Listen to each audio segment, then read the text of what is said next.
કોન્ક્રીટના જંગલો વચ્ચે જ્યારે પક્ષીઓ પોતાના આશરા ગુમાવી રહ્યા છે ત્યારે મડાણા ગામના ખેડૂત રામસિંહ સોલંકીએ માનવતાનું ઉત્તમ ઉદાહરણ પૂરું પાડ્યું છે। છેલ્લા 8-9 વર્ષની મહેનત બાદ આજે તેમનું ફાર્મ હાઉસ એક પક્ષી અભયારણ્ય બની ગયું છે। ખાસ વાત તો એ છે કે જે સુગરી સામાન્ય રીતે અવાવરું કુવા કે નારિયેળી પર માળા બાંધે છે તેણે રામસિંહના સ્નેહને લીધે લીમડાના ઝાડ ઉપર સુંદર વસાહત ઊભી કરી છે।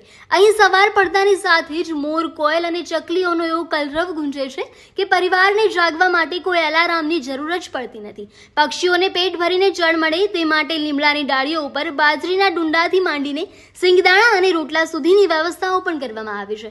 અંદાજે 200થી વધુ પક્ષીઓના કાયમી અડ્ડા સમાન આ આંગણું આજે પક્ષી પ્રેમીઓ માટે આકર્ષણનું કેન્દ્ર બન્યું છે। પક્ષીઓ માટે તો એટલું કહેવા માગું છું કે અહીંયા હું ગામડામાં રહેતો પહેલાં તો અને ગામમાંથી અહીંયા હું લગભગ 8-9 વર્ષથી અહીંયા કુવા ઉપર ફાર્મ હાઉસ બનાવીને રહેવા મળ્યો છું।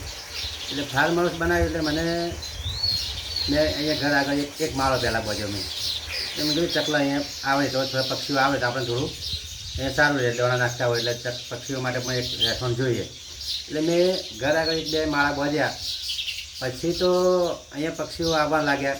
એટલે અત્યારે લગભગ મારા ઘરે 150થી 200 ચકલીઓ છે અને આ ચકલીઓ માટે મેં એટલી સગવડ કરી છે કે એમને કોઈ તકલીફ જ ના પડે। એમને પાણીની સગવડ છે, અહીંયા માળા એને લાઈનસર મેં આખા ઘર કોરે બાંધી દીધા છે, લીમડામાં માળા બાંધ્યા છે, અહીંયા મારા તબેલામાં પણ અહીંયા માળા બાંધ્યા છે અને અહીંયા પક્ષીઓ ખૂબ આવે છે। પણ એમ ચકલીઓની સાથે સાથે અમારે અહીંયા બાળકો મને એવું કહેવા લાગ્યા કે આપણે સુગરી કેમ નથી આવતી આપણે ત્યાં? એટલે મેં કીધું સુગરી તો આપણે ત્યાં ના આવે તો લગભગ અવારું કૂવામાં અને નારિયેળના ઝાડ હોય તેઓ બાંધે માળા। તો મેં આપણા ડેરીમાંથી મેં નારિયેળનો એક છોડ લાવ્યો અને નારિયેળી મેં અહીંયા મારા બોર પાસે નવી વાવી એટલે નારિયેળી અત્યારે મોટી થઈ તો એના બાજુમાં મેં થોડું પાણી જેટલું વધારાનું બગાડ પાણી જતું હતું એમાં બાજુમાં શેરડી વાવી દીધી। એટલે શેરડીના અને નારિયેળીના છોતાના જે લેવા માટે સુગરી આવે ને એટલે 1-2 સુગરી મેં જોઈ કે હવે સુગરી લગભગ મને અહીંયા આવશે એવું લાગે। જોતામાં 1-2 સુગરી આવી અને મારા આંગણામાં જે લીમડો છે અમે જે કાયમી બેઠા હોય અને કાયમી અમે ત્યાં રહેતા હોય એ લીમડા ઉપર એક માળો બાંધ્યો અને અઠવાડિયા 10 દિવસની અંદર અત્યારે લગભગ 30થી 35 માળા અંદર સુગરી હોય બાંધ્યા છે અને એનો કલરવ પણ સવારે અમારે પક્ષીઓ તો એટલા આવે છે ને કે અમારે એલાર્મની કોઈ જરૂર ના પડે। સવારમાં એક મોર આવે એટલે મોરનું આખું ઝુંડ આવી જાય, પછી કોયલો બોલે, અહીંયા ચકલીઓનો કલરવ થાય, સુગરીઓનો કલરવ થાય, કાબેરો, એટલે અમારે કોઈ એલાર્મની કોઈ જરૂર પડતી નહીં અને કુદરતના ખોળામાં ઊંઘ્યા હોય એમ કુદરતી વાતાવરણમાં અમે અહીંયા અમારું સ્વસ્થ જીવન જીવીએ છીએ। પક્ષીઓ માટે કેવા પ્રકારની વ્યવસ્થા કરી છે? પક્ષીઓ માટે અમે પાણીના કુંડા લાવ્યા છે એમને પાણી પીવા માટે। ચણ માટે અમે તૈયાર માળા આવે જે એની અંદર ચણ નાખી દે એટલે ઓટોમેટિક દાણો અંદરથી એ ખાઈ શકે।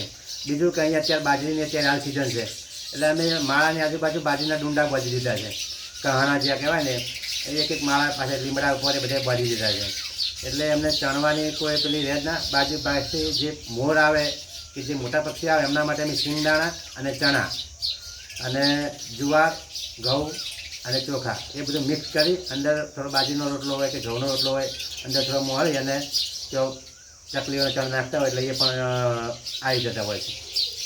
અમુક પક્ષીઓ એવા હોય છે કે આ ચકલીઓ જેવી રીતે આપણે ગણીએ એ અમુક લુપ્ત થતી જાય છે, આપનો પ્રેમ કઈ રીતે જાગ્યો? પક્ષીઓ અત્યારે ગામડામાં તો લુપ્ત થઈ જાય કારણ કે સિમેન્ટ કાંકરીના જંગલો થઈ ગયા એટલે અહીંયા ગામડામાં તો એમને રહેઠાણ માટે જ પહેલાં તો કર્યો હતો। જો બારી બનાવતા લોકો તો બારીની અંદર જાળી મારી દેતા હોય છે એટલે પક્ષી અંદર આવે જ ના। અને અહીંયા કૂવા ઉપર કે અમે ફાર્મ હાઉસ ઉપર બનાવો તો એને ચકલીને જેટલું વાતાવરણ જોઈતું એટલું મળી જાય અને એને ચણ પણ મળી જાય અને પાણી પણ મળી જાય એને એટલે અહીંયા ચકલીઓ વધે છે। કયા પ્રકારના પક્ષીઓ આવે છે અહીંયા? પક્ષીઓમાં અહીંયા પહેલાં તો ચકલી, મોર, કોયલ, ઓલો, પછી ટીટોળી, દેવચકલી, પછી બુલબુલ અને અમુક તો જે એવા લુપ્ત થતા પક્ષીઓ આવે છે કે આપણે કદી જોયા ના હોય અને એવા પક્ષી પણ અહીંયા કોઈ દિવસ આવી જાય છે। પોપટ બી આવે છે અહીંયા અને અત્યારે કાગડો લુપ્ત થઈ ગયો છે, કાગડો અત્યારે લગભગ દેખાતો પણ અહીંયા કાગડા આવી જાય એમ।